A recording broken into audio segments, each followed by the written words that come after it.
Bonjour à tous et bienvenue sur boursicoté.com pour cette nouvelle analyse technique du CAC 40 en clôture avec une séance qui avait bien mal commencé puisqu'avec une ouverture d'un gap ici sur environ 90 points, eh bien on est remonté tout au long de la séance, donc on a ouvert au plus bas du jour.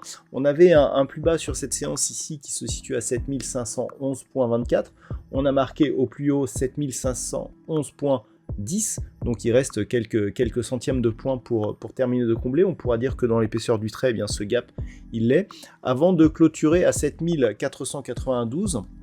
Le CAC 40 perd ce soir 0,4% par rapport à la clôture de la séance précédente.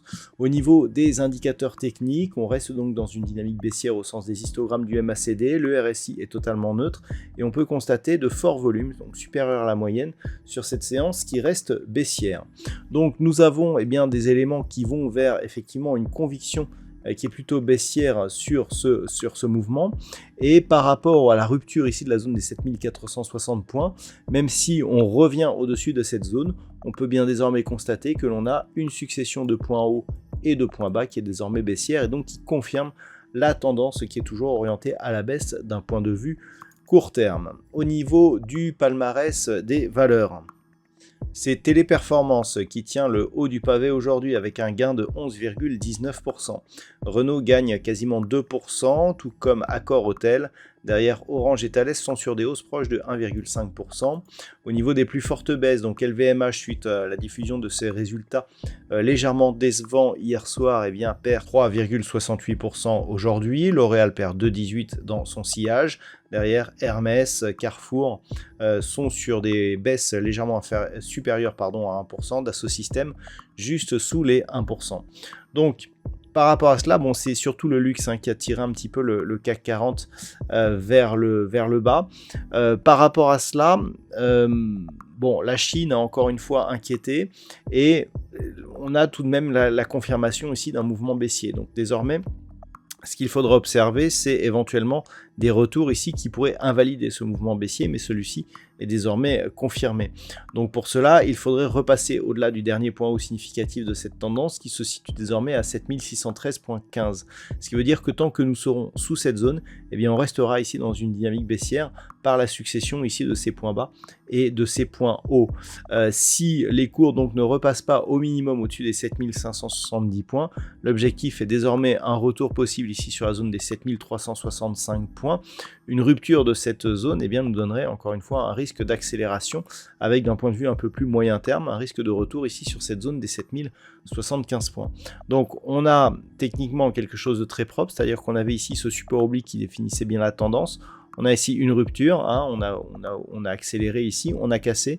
Zone de résistance, quasi-résistance, on marque un deuxième point bas significatif.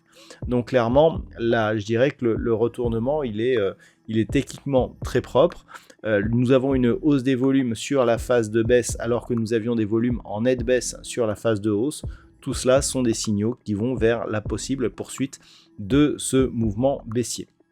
Donc je le dis et je le répète, donc le mouvement reste baissier, niveau d'invalidation ici 7613,15, tant que l'on est sous ces niveaux, l'objectif reste une poursuite en direction ici des 7365 points. Voilà ce que l'on peut dire d'un point de vue technique sur cette configuration. D'un point de vue statistique, alors vous l'avez peut-être remarqué, mais ça fait maintenant quelques jours, notamment depuis cette phase ici de temporisation, que l'on a quelque chose de neutre. On peut voir que c'est assez respecté puisque c'est tantôt à la hausse, tantôt à la baisse. Au niveau des statistiques, c'est pareil. Hier, je vous disais une neutralité avec une possible hausse qui pourrait intervenir la semaine prochaine. On revient toujours dans cette zone ici, 7460, 7570 points. Donc d'un point de vue court terme, même si on commence à avoir de la volatilité qui provoque des sorties, tantôt à la hausse, tantôt à la baisse. Mais globalement, on revient souvent ici autour de cette zone des 7525 points.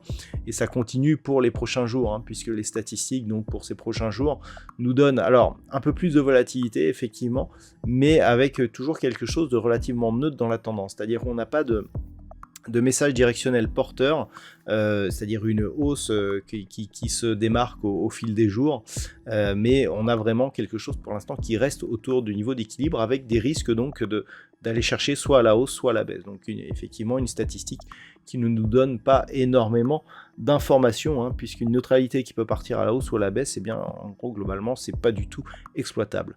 Voilà donc malgré tout ce que l'on peut dire sur cette analyse technique. Je vous souhaite de passer une très bonne soirée. On se retrouve dès demain pour d'autres analyses techniques, toujours sur le site boursicoté.com.